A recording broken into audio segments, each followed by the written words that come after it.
Assalamualaikum warahmatullahi wabarakatuh. Salam sejahtera untuk kita semua. Ya, kali ini saya akan membahas soal Partai Solidaritas Indonesia, Keluarga Solo, dan peluang Pak Jokowi menjadi Ketua Umum PSI.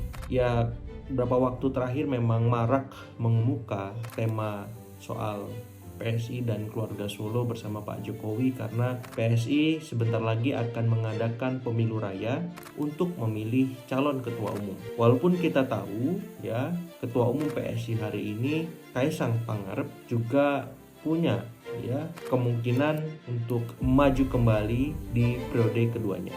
Tapi terlepas dari dugaan tersebut, ada yang menarik di mana nama Pak Jokowi muncul untuk menjadi calon ketua umum alternatif.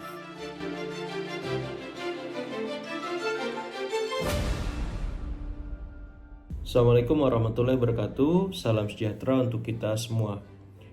Apa kabar teman-teman?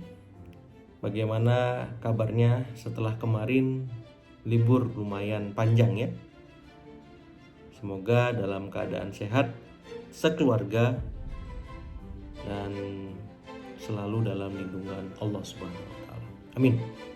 Ya, kali ini saya akan membahas soal Partai Solidaritas Indonesia, Keluarga Solo, dan peluang Pak Jokowi menjadi Ketua Umum PSI.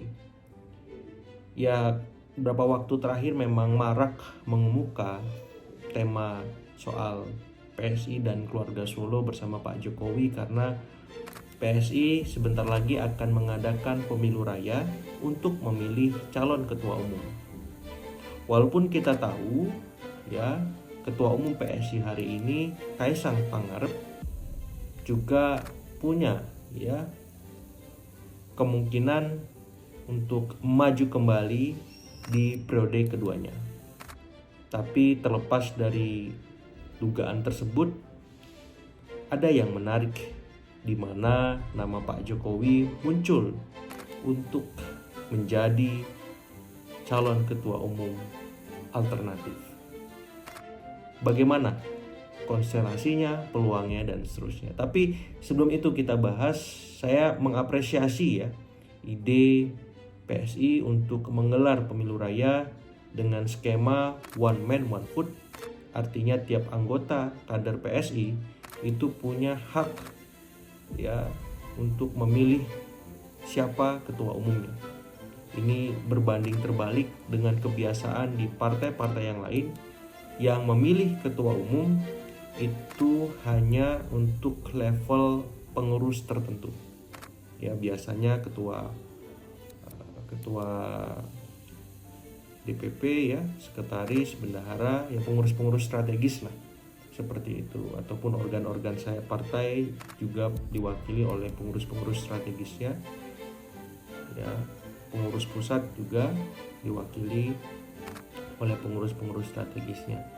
Jadi tidak menyeluruh semua anggota terlibat, apalagi ini sistemnya dengan e-voting jadi luar biasa. PSI semoga bisa konsisten menggelar kegiatan pemilihan ketua umum semacam ini agar nalar ataupun ide demokratisasi partai itu bukan sekedar wacana ataupun teori yang sering kita nikmati di bangku-bangku perkuliahan.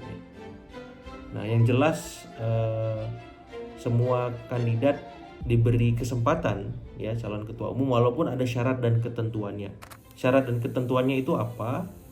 Ya, dia didukung oleh minimal 5 pengurus DPW setingkat provinsi. Kemudian 20 pengurus DPD setingkat kota kabupaten, dan yang pasti dia harus menjadi anggota PSI ditunjukkan dengan kartu anggota. Nah, saya kira syaratnya gampang tapi susah, gampang-gampang susah, bolehlah.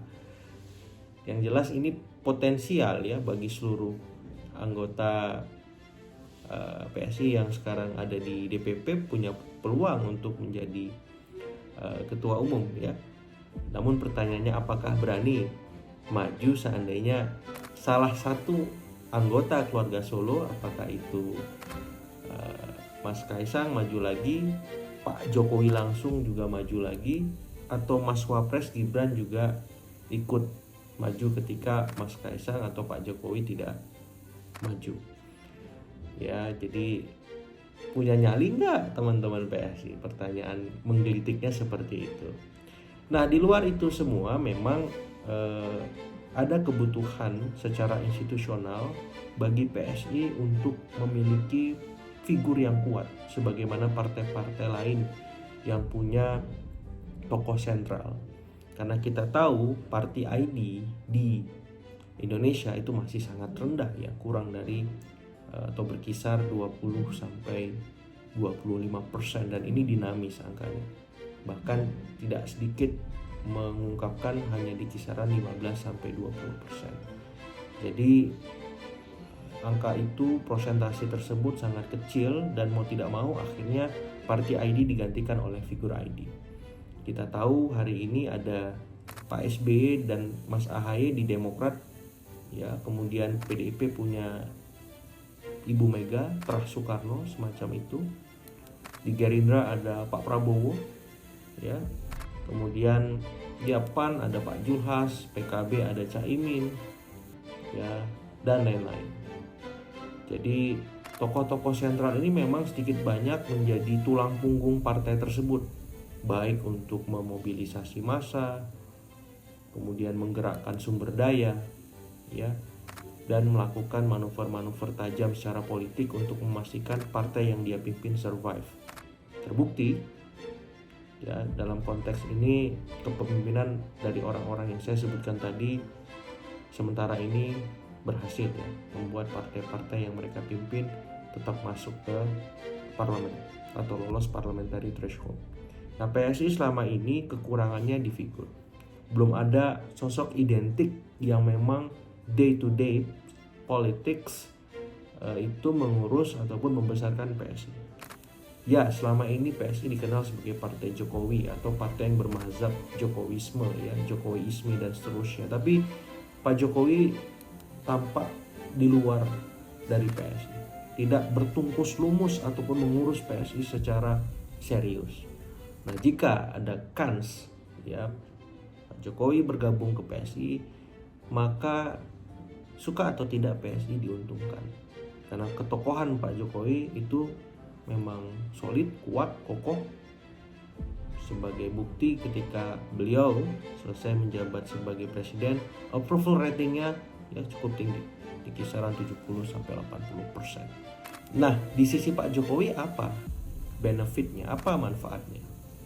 Ya, beliau butuh kendaraan politik agar legacy beliau selama 2 periode sebagai presiden, agar pengaruhnya di eksekutif tetap terjaga, kemudian di legislatif ketika PSI nanti lolos mulai terbentuk, bahkan di daerah apakah lewat kepala-kepala daerah yang di-endorse di 2024 kemarin ataupun lewat legislatif daerah yang dimiliki PSI saat nanti mampu ya menaikkan perolehan suaranya, itu hanya bisa dikanalisasi lewat partai.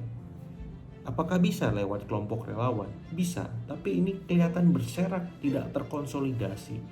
Dan saya kira pola-pola semacam ini memang harus dirapikan supaya sebagian kalangan yang sentimen dengan pengaruh Pak Jokowi, dengan kekuatan elektoral beliau, itu bisa terbuka matanya, bisa lebih objektif melihat Pak Jokowi dan keluarga Solo, agar hal-hal yang selama ini terjadi, apakah dalam bentuk serangan bertubi-tubi ya, ataupun ancaman-ancaman lain yang mungkin saja mengemuka di masa depan, bisa dihindari, ditangkis, bahkan dibalikkan menjadi sebuah persepsi positif.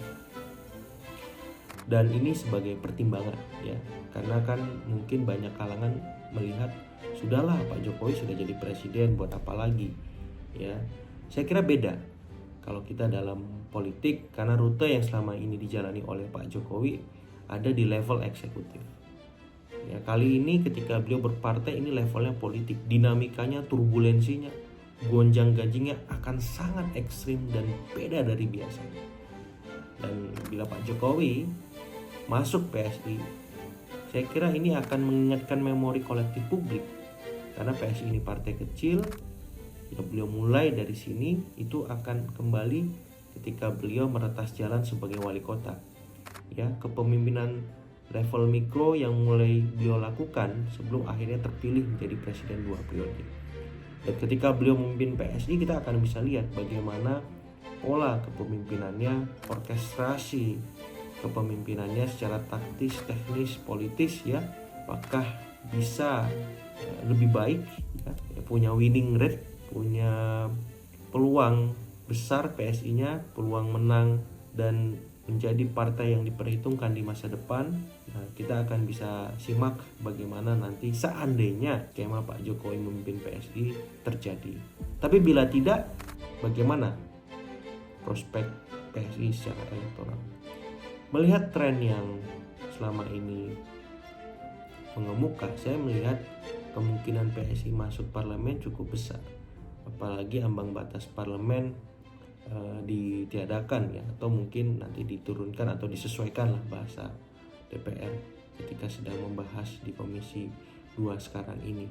Tapi peluangnya cukup besar ya, bukan hanya PSI tapi bagi partai-partai kecil lainnya untuk masuk parlemen itu menjadi mungkin atau logis ya, karena mereka punya ya kesempatan yang sama ketika mereka fokus meraih suara sebesar-besarnya dengan kemampuan yang mereka miliki. Apalagi kemampuan itu dikelola dengan baik sehingga menghasilkan ya potensi-potensi sumber daya yang bisa dikelola untuk ya mendudukkan caleg-caleg berkualitas di 84 dapil, bukan hanya di nomor urut 1 tapi sampai nomor urut 2 bahkan 3. Karena di sanalah pertarungan antar partai sesungguhnya. Siapa caleg-caleg yang mereka tempatkan di nomor urut 1, 2, dan 3. Ya, jadi kalau kita bicara image partai, persepsi publik terhadap partai dan seterusnya, itu tergantung bagaimana partai mampu menempatkan kader-kader terbaiknya pada saat pileg di nomor urut strategis. Nah, di luar itu semua, ya saya sesungguhnya menunggu juga partai-partai lain juga bisa mereplikasi ya model pemilihan dengan sistem one man one vote dan e-voting ya, supaya demokratisasi partai itu bukan sekedar wacana yang biasa kita dapatkan di bangku-bangku kelas kuliah ya, sebatas fata morgana, imajinasi ataupun ya dialektika yang tak punya kontekstualisasi nyata di partai-partai politik kita. Itu mungkin sebagai pemantik bagaimana menurut teman-teman soal PSI, keluarga Solo dan Pak Jokowi seandainya bergabung menjadi ketua umum PSI. Terima kasih. Assalamualaikum warahmatullahi wabarakatuh.